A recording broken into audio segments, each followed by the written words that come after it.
क्या मेरा नाम है सुजाता देवी, चैनल का नाम है सुजाता देवी रिएक्शन वीडियो। आज का वीडियो लेके आए हैं दुनिया का सबसे ज्यादा तेल निकलने वाला देश, रातों रात खाली कर दी जमीन, बेच डाला है सस्ते में। इसके बारे में दोस्तों पूरा वीडियो आप देखना और हमारे चैनल को सब्सक्राइब करना, बेल आइकन पर ओके जरूर दबाना। बढ़ता है वीडियो।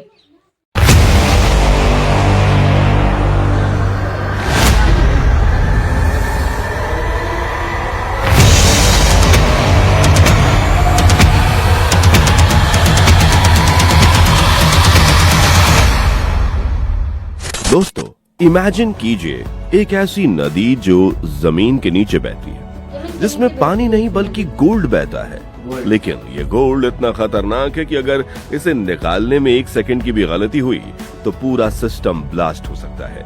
हम बात कर रहे हैं वेनेजुएला की, एक ऐसा देश जो आज पूरी तरह कंगाल होने की कगार पर है, जहां लोगों के पास खाने तक के पैसे नहीं हैं, लेकिन उनके पैरों के नीचे दुनिया का सबसे बड़ा तेल का खजाना छुपा हुआ है। लेकिन यहाँ एक बहुत बड़ी समस्या है, ये तेल नॉर्मल नहीं है, ये जमीन से निकलती ही नहीं है।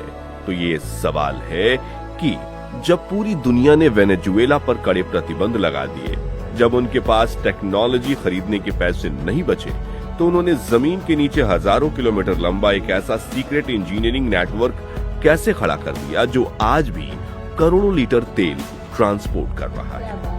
आज हम एक्सपोज करेंगे उस इनविजिबल रिवर को जो वेनेजुएला के जंगलों से लेकर समुद्र तक बहती है, और जानेंगे कि कैसे इंजीनियर्स ने फिजिक्स के नियमों को मोड़कर एक नामुमकिन को मुमकिन किया।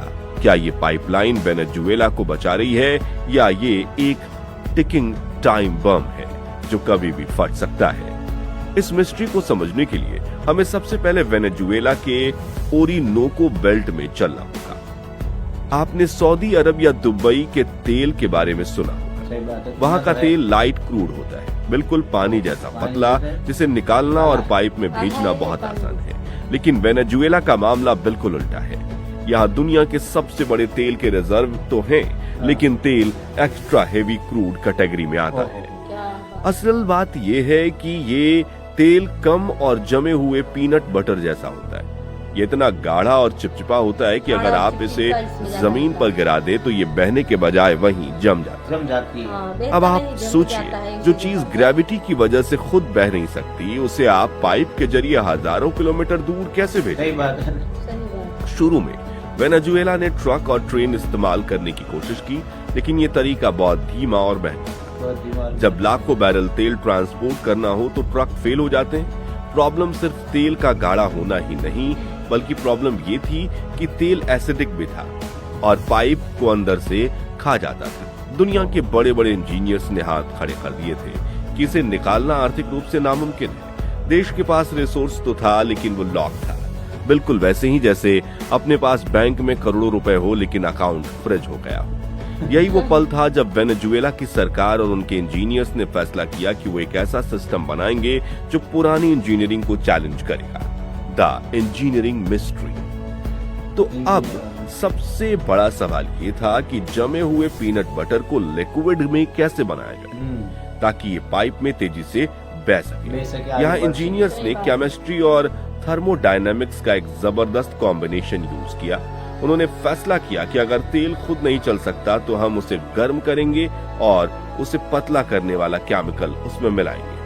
लेकिन जमीन के नीचे जो पाइपलाइन बिछाई गई वो नॉर्मल पाइप्स नहीं थे, वो बेसिकली हीटेड पाइपलाइंस थी जो लगातार तेल को एक स्पेसिफिक टेम्परेचर पर गर्म करती थी ताकि वो जमे नहीं, लेकिन सिर्फ गर्मी काफी नहीं थी। यहाँ एंट्री होती है डिलुएंट्स की, जो एक पतला तरल पदार्थ होता है जिसे नेफ्ता कहते हैं। इंजीनियर्स ने एक सीक्रेट मिक्सिंग प्रोसेस डेवलप किया जहां ओरिनोको बेल्ट से तेल निकालते हैं, उसमें तुरंत भारी मात्रा में नेफ्ता मिक्स किया जाता है। यह नेफ्ता उस गाढ़े तेल के मॉलिक्यूल्स के बीच पहुंचकर उसे पतला कर देता है, जिससे वो पानी की तरह पाइप में बहने लगता है। ये प्रोसेस सुनने में सिंपल लगता है, लेकिन ये इंजीनियरिंग के लिए बेहद मुश्किल काम है, क्योंकि अगर पाइपलाइन में किसी भी हिस्से में टेम्परेचर कम हुआ या नेफ्ता का रेशियो गलत हुआ तो वो तेल वहीं पाइप के अंदर जम जाएगा और पूरी पाइपलाइन ब्लॉक हो जाएगी, जिसे साफ करना मुमकिन नहीं होगा। इसलिए उन्होंने पूरे रूट पर विशाल पंपिंग स्टेशन और हीटिंग यूनिट्स लगाए जो 24 घंटे चलते हैं। ये पाइपलाइन सिस्टम एक चलती फिरती केमिकल फैक्ट्री की तरह काम करता है जो ट्रांसपोर्ट के दौरान ही तेल को रिफाइन करना शुरू कर देता है। इस इंजीनियरिंग ने वेनेजुएला को वापस गेम मिला दिया, लेकिन इस प्रोसेस ने उन्हें एक नई मुसीबत में डाल दिया। अब वो नेफ्टा के लिए दूसरे देशों पर डिपेंड हो गए। अब जरा इस प्रोजेक्ट की खासियत और फैक्ट्स पर नजर डालिए, क्योंकि नंबर सुनकर आपका दिमाग घूम सकता है। ये पाइपलाइन नेटवर्क कोई छोटी मोटी लाइन नहीं है। लगभग 600 से ज्यादा किलोमीटर तक फैला हुआ एक जाल है जो ओरिनोको बेल्ट के घने जंगलों से निकलकर कैरेबियन कोस्ट पर स्थित प्यूरोटो लूस टर्मिनल तक जाता है। हर रोज इस नेटवर्क के जरिए करोड़ों लीटर तेल पंप किया जाता है। इसको बनाने में बिलियंस ऑफ डॉलर खर्च हुए हैं। आपको बता दें, इसमें यूज होने वाला स्टील इतना ज्यादा था कि उससे कई एफिल टावर बनाए जा सकते थे। लेकिन सबसे हैरान करने वाली बात यह है कि यह सब कुछ सैंक्शंस के भरोसे चल रहा है। जब अमेरिका ने वेनेजुएला पर प्रतिबंध लगाए तो उन्होंने नेफ्टा बेचना बंद कर दिया। बिना नेफ्टा के वेनेजुएला का ये पूरा पाइपलाइन सिस्टम बेकार था। रिपोर्ट्स के मुताबिक वेनेजुएला ने ईरान और दूसरे देशों के साथ सीक्रेट डील्स की। रात के अंधेरे में घोस्ट टैंकर, वो जहाज जो अपने जीपीएस ट्रैकर को ऑफ रखते हैं, वेनेजुएला के तट पर आते हैं, नेफ्टा डिलीवर करते हैं और बदले में हेवी क्रूड ऑयल लेकर चले जाते हैं।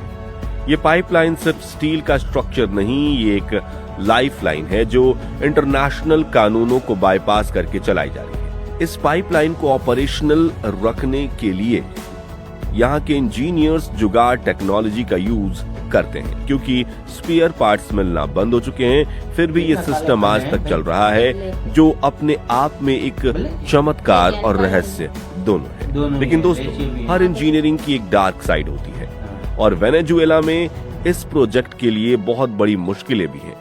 ये प्रोजेक्ट जो देश को बचाने के लिए बनाया गया था, आज वही देश के लिए सबसे बड़ा खतरा बन चुका है। एक्सपर्ट्स का मानना है कि मेंटेनेंस के पैसे ना होने की वजह से ये पाइपलाइन अब अंदर से सड़ने लगी है। कई जगह पर बड़े पैमाने पर ऑयल लीक हो चुके हैं जो जंगलों और नदियों को बर्बाद कर रहे हैं। लेकिन मीडिया में इसकी खबर बाहर नहीं आने दी जाती। जिस इनविजिबल रिवर ने वेनेजुएला को अमीर बनाया था, वो अब एक जहरीली नदी बनती जा रही है। असली बात यह है कि वेनेजुएला ने इंजीनियरिंग प्रॉब्लम तो सॉल्व कर ली, लेकिन उनका इकोनॉमिक मॉडल फेल हो गया। आज स्थिति ये है कि तेल निकालने का खर्चा उस तेल को बेचने के दाम से भी ज्यादा पड़ रहा है, क्योंकि उन्हें नेफ्टा ब्लैक मार्केट से महंगे दरों पर खरीदना पड़ता है।